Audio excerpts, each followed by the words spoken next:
बहुत बहुत धन्यवाद। जो लोग इधर उधर घूम रहे हैं उनसे निवेदन है सामने आ जाएं, क्योंकि अगर ज्योतिषियों के अंदर अनुशासन नहीं होगा तो अच्छे ज्योतिषी नहीं बन सकते।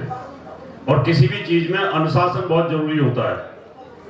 यहाँ ज्योतिष का प्रोग्राम चल रहा है, कुछ लोग वहां खा रहे हैं जाकर के, तो ये ज्योतिषी के लिए कोई अच्छे साइन नहीं होते, क्योंकि डिसिप्लिन बहुत जरूरी है, अनुशासन बहुत जरूरी है। और जब आपके पास अनुशासन होगा तो विद्या आपके पास आएगी। ये जब सिद्धियां करते हैं ना, तो सिद्धियों के अंदर जब तक आपका अनुशासन नहीं होगा आपके पास कोई भी सिद्धि प्राप्त नहीं हो सकती। इसलिए जो लोग इधर उधर भटकते रहते हैं, ज्योतिष सम्मेलन को एंजॉय समझते हैं, वो गलत है। और फिर आपस में बातचीत करते रहते हैं, वो भी गलत है। तो इन चीजों को जब भी कोई विद्वान बोलता है तो उसको समझने की जरूरत होती है कि उसके पास क्या एक्सपीरियंस है। भाभी जी ने बोला, अभी बातचीत हो रही थी हमारी, किताबें नहीं, किताबों में सूत्र हैं, और सूत्रों के अलावा जो आपके पास अनुभव होते हैं वो देखने वाली बात होती है। अब देखिए, मैं बोलूंगा क्या, इधर इनका बिजनेस चल रहा है यहाँ पर, क्योंकि कोई ना कोई तो टिक टिक टिक टिक चलेगी, आवाज आएगी, तो हम जो लोग बोलते हैं वो ऊपर से बोलते हैं, कोई रटी हुई बात तो बोलते नहीं है। इसलिए पिन ड्रॉप साइलेंस अगर होकर के कोई सुनता है तो उसका बेनिफिट होता है। इन सम्मेलनों में यही होता है कि लोग आते हैं, फोटो खिंचवाते हैं, इधर उधर खिंचवाते हैं और फिर अपने काम पे लग जाते हैं। उनको मतलब नहीं होता कौन यहाँ बोलने आया है। यहाँ तो चीफ गेस्ट का एक ठप्पा हमारे ऊपर लगा होता है। आधे लोग सुनते नहीं है, इधर से सुनते हैं, इधर से निकालते रहते हैं। इसलिए आपसे निवेदन है, अगर आप टॉप के ज्योतिषी बनना चाहते हो तो आपका डिसिप्लिन आपको बनाएगा, आपकी दिनचर्या आपको टॉप का ज्योतिषी बनाएगा। आज के इस प्रोग्राम के ऑर्गेनाइजर एस्ट्रो अरविंद जी, उनकी धर्मपत्नी जी, मंच पर उपस्थित देवज्ञ आचार्य अनिल भट्ट जी, अजय भांबी जी, जीडी वशिष्ठ जी, मेरे सामने उपस्थित मेहता जी एक बार खड़े हो जाएं आप। इनका एक बहुत बड़ा सम्मेलन हो रहा है कामाक्षा देवी गुवाहाटी में। अगर आप वहां जाना चाहते हो तो इनसे आप मिल सकते हैं। और मेरे पीछे बीना जी जो चंडीगढ़ से आई अपनी टीम के साथ, मेरे सामने उपस्थित आपने सुना रूपचंद जोशी जी के देवते रविंद्र शर्मा जी को, उन्होंने बहुत अच्छी बात की, उनका परिचय आप सबसे है। मित्रों, अभी जितना मैंने सुना, सप्तम भाव के बारे में सुना, सप्तम भाव के बारे में प्रणव शास्त्री जी ने जानकारी दी, भाभी जी ने राहु के बारे में, नक्षत्रों के बारे में जानकारी दी। ये सच है कि जो आलू होता है ना, आलू, अगर घर में 15 स्त्रियां हो और मैं बोलूं आलू की सब्जी बना दो 15, तो सबका स्वाद, सबका मसाले का टेस्ट अलग अलग हो जाएगा। खाली आलू टमाटर की सब्जी बोलूं मैं कि आलू टमाटर की सब्जी बना दो 15 की 15 स्त्रियां, किसी का स्वाद किसी के साथ नहीं मिलेगा, जबकि हल्दी वही होगी, मिर्च वही होगी, नमक भी वही टाटा का ही होगा, लेकिन स्वाद सबका अलग अलग। अब मैं 15 स्त्रियों को बोलूं सब चाय बना दो, दूध वही, शक्कर वही, टाटा की चाय भी, सब कुछ, लेकिन चाय का टेस्ट सबका अलग अलग मिलेगा। ऐसे ज्योतिषी भी होते हैं। सूत्र तो पाराशर जी कोई पढ़ेगा, कोई लाल किताब को आदरणीय रूपचंद जोशी जी कोई पढ़ेगा, सुनेगा तो उन्हीं सूत्रों को। बोलने का तरीका सबका अलग अलग हो जाता है, अनुभव सबके अलग अलग हो जाते हैं। भाभी जी हम सबके सीनियर हैं, हम सबके नहीं तो मेरे तो हैं ही, बड़ा अनुभव है उनको। अब अनुभव है उनका, अनुभव अलग है। जैसे उन्होंने कहा कि उन ऋषियों का अनुभव अलग है जिन्होंने किताब लिखी थी, मेरा अनुभव अलग है, ऐसे मेरा अनुभव अलग है, ऐसे शास्त्री जी का अनुभव अलग है। इसलिए ज्योतिष कोई विवाद का विषय नहीं है, हर आदमी अपने अनुभव पे बोलता है। और ज्योतिष विद्या और ज्योतिषी ऐसे हो गए आज की डेट में, ऐसी प्रजाति होती जा रही है कि अगर कोई एक गलती कर दे तो उसके कपड़े फाड़ने के लिए तैयार रहते हैं सारे के सारे। इतना बुरा हाल है ज्योतिषियों का। ये प्रजाति कुत्तों में तो मिलती है कि एक कुत्ता दूसरी गली में चला जाए तो उसके पीछे पड़ जाते हैं, वही हाल हो रखा है आजकल ज्योतिषियों का। यह कोई तरीका होता है? अगर मेरी प्रेडिक्शन मैंने बोला ग्रहण के ऊपर सही हुई, किसी ने दिखाया अगर रावत जी ने सही हुई? किसी ने बताया भूकंप आएगा नेपाल में या मणिपुर के क्षेत्र में? अच्छे काम को कोई गिनता है क्या आपके को? हर आदमी आपकी एक गलती का इंतजार करता है। आप जितने मर्जी बड़े विद्वान हैं, आपका सिर्फ एक गलती का इंतजार कर रहे हैं लोग। आप एक गलती करो और आपका पोस्टमार्टम कर दिया जाए। बड़े शर्म की बात है। अभी एबीपी पर, उसमें हमें भी बुलाया था, भामी जी भी थे, सभी थे, 11 ज्योतिषी थे। अब मीडिया वाले 15 से 10-20 सेकंड देते हैं कि बताइए क्या होगा क्या होगा। अब इतनी देर में क्या तो कंसंट्रेट करेगा कोई आदमी, क्या कोई प्रश्न ज्योतिष खींचेगा और क्या कोई कुंडली निकाल करके बताएगा? वहां तो एक जजमेंट ले लिया जाता है, लेकिन पहले से जो तैयारी करके जाते हैं वो विषय अलग होता है।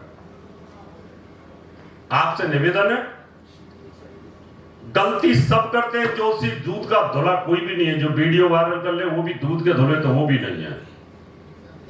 इस दुनिया में हमाम में सब नंगे होते हैं। रावत जी, यहाँ एक चीज बोलूंगी कि मीडिया में आप लोग जब टीवी पे कुछ भी बोलते हैं, क्या हम अपने देश की हार दिख भी रही हो तो क्या हम उसको पब्लिकली बोल सकते हैं? नहीं, वो तो मैंने कहा दोनों पहलू होते हैं। ये सही कहा। अगर आप हार बोलोगे तो गद्दार, तो भी आपको जीने नहीं देंगे।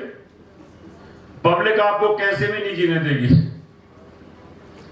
इसलिए मेरा आपसे करबद्ध निवेदन है कि जो भी मेरे को यूट्यूब पे लाखों लोग देख रहे हैं और जो फेसबुक पे देख रहे हैं, आप एक विद्वान ज्योतिषी हैं। आपको ईर्ष्या और दोष छोड़ करके एक दूसरे के प्रति ज्ञान का भाव और आदर का भाव रखना चाहिए।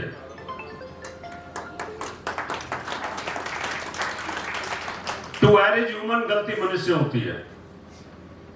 आपसे भी गलतियां होती हैं। आप क्या यूट्यूब पे डालते हो कि भाई मेरी प्रोडक्शन खराब हो गई और मैंने 1100 रुपए लिए, 250 रुपए लिए, 500 लिए? बता दे थोड़ी हो किसी को। और किसको गालियां पड़ती है? कोई बताता है क्या? कस्टमर आके गालियां देके गया? कोई बताता है कि कोर्ट केस हमारे ऊपर हुए? कोई बताता है कि जेल गए थे? कोई बताता है कोई ज्योतिषी? नहीं बताता। इसलिए सबको सबका सम्मान करना चाहिए। हमें उन जूनियर्स का भी सम्मान करना चाहिए जिनसे गलती होती है और उनको सीखना चाहिए, अनुभव लेना चाहिए। बड़े दुख का विषय है ये कि हर ज्योतिषी को वो वीडियो फॉरवर्ड करने पे लगा हुआ है। 50 जगह से मेरे पास, रावत जी ये क्या हो गया, रावत जी ये क्या हो गया। मैंने कहा सम्मेलन आने तो फिर बोलूंगा क्या हो गया।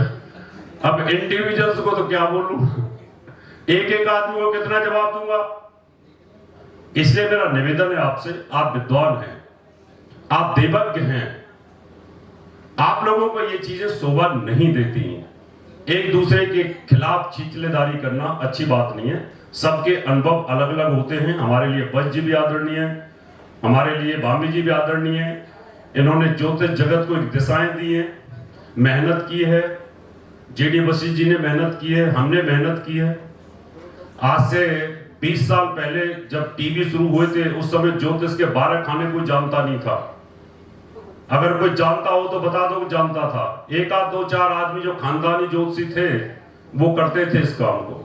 बाकी सबने टीवी से देख देख के प्रेरणा ली और सबने टीवी से देख देख के सोचा कि जब ये ऐसा बता सकते हैं तो हम भी सीख सकते हैं। क्योंकि मुझे खुद याद है कि जब 2000 में आस्था टीवी पर हमने शुरू किया था, उस समय लोग 12 खाने नहीं समझते थे। आज तो शनि राहु को सब समझते हैं। आज तो सबको पता है कि कौन सा ग्रह कहां बैठा। ज्योतिषियों के भी कान काटना शुरू कर देते हैं कि मुझे तो भामी जी ने तो ये बताया था कि तुम्हारी ये दशा चल रही है, तुम्हारी कुंडली में ये ग्रह है, तुम मुझे कुछ और बता रहे हो। इसलिए मेरे प्यारे भाइयों, आपसे मेरा एक निवेदन यही है, यूनिटी रखो, यूनिटी। अगर ज्योतिष में यूनिटी होगी तो आपका कोई कुछ नहीं बिगाड़ सकता, जैसे डॉक्टर में यूनिटी है। नहीं तो आपके खिलाफ ऐसे ही छींचलेदारी होती रहेगी। डॉक्टर कोई किसी की दवाई को नहीं काटता, उनमें बड़ी यूनिटी है, जबकि दवाई उनकी भी भिन्न भिन्न होती है। पेट दर्द की आपकी शिकायत लेकर के 10 डॉक्टरों के पास जाओ, 10 की 10 MBBS होंगे और 10 के पर्चे सबके अलग अलग होंगे प्रिस्क्रिप्शन के। किसी की दवाई किसी से नहीं मिलेगी, आप उनको नहीं बोलते। हम लोगों ने खुद ही अपने स्टेटस को गिरा लिया है, इसी वजह से गिरा लिया है। इसलिए मेरा सिर्फ यही निवेदन है आप सबसे। अब मैं अपने विषय पे आता हूं। कुंडली मिलान की बात अगर हम करें, जैसे प्रणब जी ने कहा कि सप्तम भाव सबका पीड़ित है।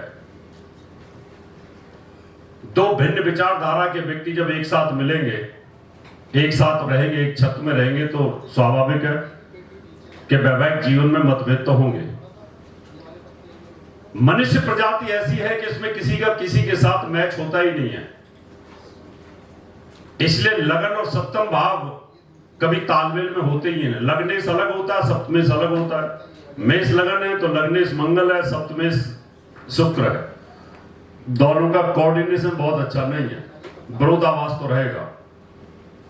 ऐसे वृष लगन है, ऐसे मिथुन लगन है। अब मिथुन लगन में बुध भी विद्वान है, बृहस्पति भी विद्वान है। दोनों में डिस्टर्बेंस तो रहेगी, पति भी ज्ञानी पत्नी भी ज्ञानी, दोनों में कलेश तो रहेगा।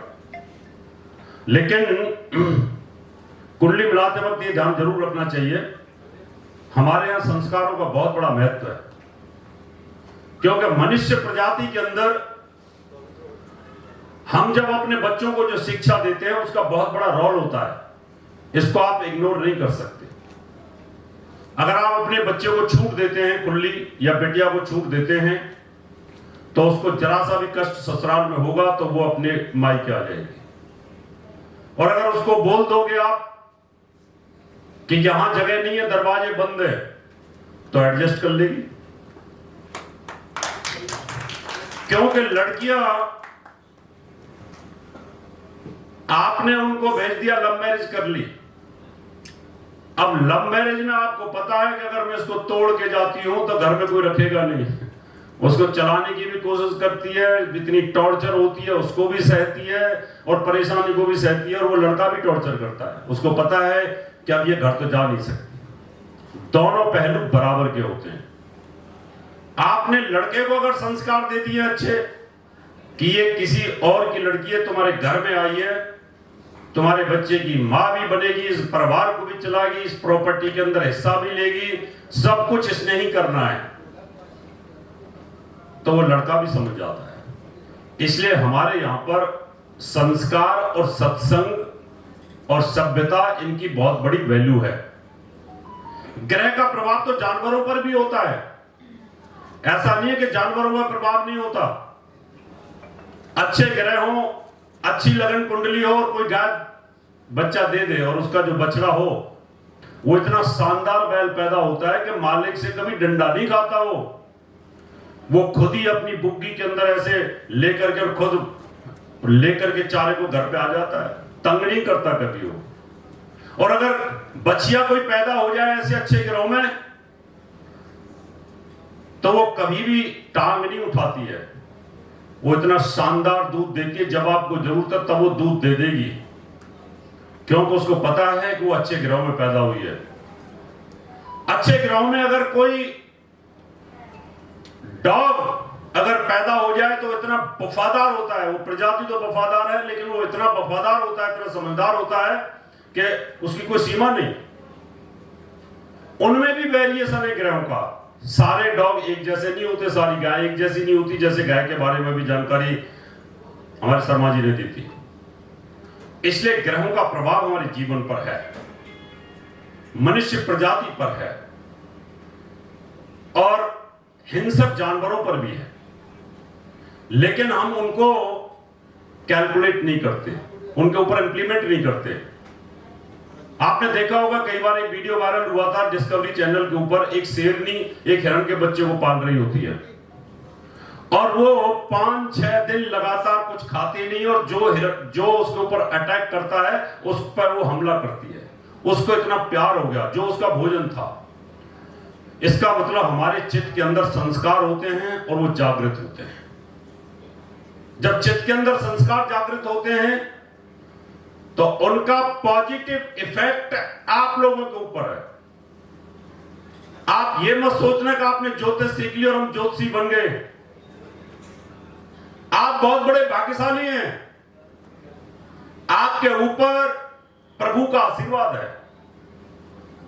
भगवान ने आपको स्पेशल बना के भेजा है कि जाओ दुनिया का भला करो और तुम मेरा काम करो। आप भगवान का काम ही तो कर रहे हैं, तो आप क्यों नहीं समझते कि आप भी देव तुल्य? आम आदमी आपके पैर छूता, आप क्यों नहीं समझते इस बात को? आपको अपने आप को सेल्फ एनालिसिस करना पड़ेगा कि मैं रोज 2-4 लोगों का तलाक रोकता हूं, 2-4 लोगों का अच्छा करता हूं, मुझे प्रभु ने अच्छे चीजें दी हैं, स्पेशल मुझे भगवान ने बना के भेजा है यहां पर। अगर आप ऐसा सोचना शुरू कर दोगे तो मेरा दावा है कि आपके चेहरे का नूर अपने आप चमकना शुरू हो जाएगा, आपके अंदर एक दिव्य आभा आनी शुरू हो जाएगी। आपको लगेगा कि ये कोई दिव्य पुरुष है। ये पता मैं इसलिए रहा हूं कि आजकल ज्योतिष को हम ज्यादा प्रोफेशनल बनाने चल रहे हैं कि कुछ आदमी इसमें ऐसे हैं जो शराब पीते हैं, सिगरेट पीते हैं, धुआं उड़ाते हैं, गलत काम करते हैं और फिर बोलते मैं तो राहु को ठीक कर रहा था। शराब पी रहा था मैं तो राहु को ठीक कर रहा था, सिगरेट पी रहा था तो मैं राहु को ठीक कर रहा था। अरे तुम वो दुष्कर्म कर रहे हो कि भगवान तुम्हें माफ नहीं करेगा। इसलिए आप ऐसे लोगों से दूर हो जाइए जो आपको गुमराह करते हैं। इस देवज्ञ विज्ञान के अंदर इन दुष्कर्मों का कहीं दूर दूर तक कोई भी, पाराशर जी ने कहा है कि कहीं दूर दूर तक कोई नाता नहीं है। आप राहु को बोलते हुए शराब कर दो, आप शराब के लिए ऐसा कर दो, शराब दे दो, फलाना दे दो। कोई भगवान शराब नहीं लेता, कोई भगवान बलि नहीं लेता। भगवान ने सबको जीने के लिए अधिकार दिया है। आप अगर बुरे काम करते हो तो करो जाकर के दूसरी जगह पे, भगवान आपको अपने आप देखेगा। इसलिए मित्रों, आप अपने आप के अंदर जो भगवान का एक रूप बैठा हुआ है ना, उसको ऊपर बाहर लाने की कोशिश करो। एक दूसरे की सपोर्ट करो, दान धर्म में विश्वास करो। वैसे तो इस दुनिया में झूठ के बिना गुजारा नहीं है, ज्योतिषी भी झूठ बोलते हैं, हम भी बोलते हैं, पर इतना ही बोलो जितना आटे में नमक हो। बिल्कुल पूरा नमक में आटा मिलाओगे तो फिर तकलीफ होगी आपको। अब मान लो कटारिया जी से हमने नग ले लिया एक पुखराज, 2-4-5 हजार का उस पर मार्जिन अगर हमने रख लिया तो झूठ तो बोलना ही पड़ेगा ना। तो झूठ तो बोलना ही पड़ेगा थोड़ा बहुत, क्योंकि बिना उसके तो कोई गुजारा होने वाला नहीं है। क्योंकि प्रकृति का नियम ही ऐसा है। कटारिया जी ने मुझे 50,000 का दिया, मैंने कहा भैया कटारिया जी से 50,000 का दिया, 2,000 का मार्जिन लूंगा। बोला गुरुजी क्यों झूठ बोलो, 30,000 ले लो इसके। कितने ले लो? 30,000 ले लो, 35,000 ले लो। यानी 50,000 पे तो कोई सौदा हो ही नहीं सकता। और मैं बोलूं कि भाई मैंने 50 का लिया है, मैंने 1 लाख में ये बेचना है, मैंने बताना नहीं है, नकली बिल बना दिया, तो फिर जाकर के वो 80-90 में कहीं बात बन जाएगी। तो लक्ष्मी जी की सवारी किसकी है? उल्लू की। तो कहीं ना कहीं मैं ये नहीं कहता कि आप काम ना करो, ये बिजनेस जो है ये झूठ से चलता है, क्योंकि संसार में भगवान ने झूठ दी इसलिए। पर इतने भी ना बोलो कि दूसरे को जब पता चले तो उसकी हाय लग जाए। इन नियमों को आपको थोड़ा ध्यान में रखना चाहिए, साधना करनी चाहिए आपको। सुबह उठें, अपना थोड़ा आधा घंटा 1 घंटे भगवान से प्रार्थना करें, हे प्रभु आपने इतना ज्ञान दिया, इतनी शोहरत दी, आपने मान सम्मान दिया, ये आप ही का है सब कुछ, और मुझे बस ज्ञान देते रहिए जिससे मैं भला करता रहूं, तो आपके अंदर निश्चित तौर पर दिव्यता जागृत होगी। अब बात आती है राहु की।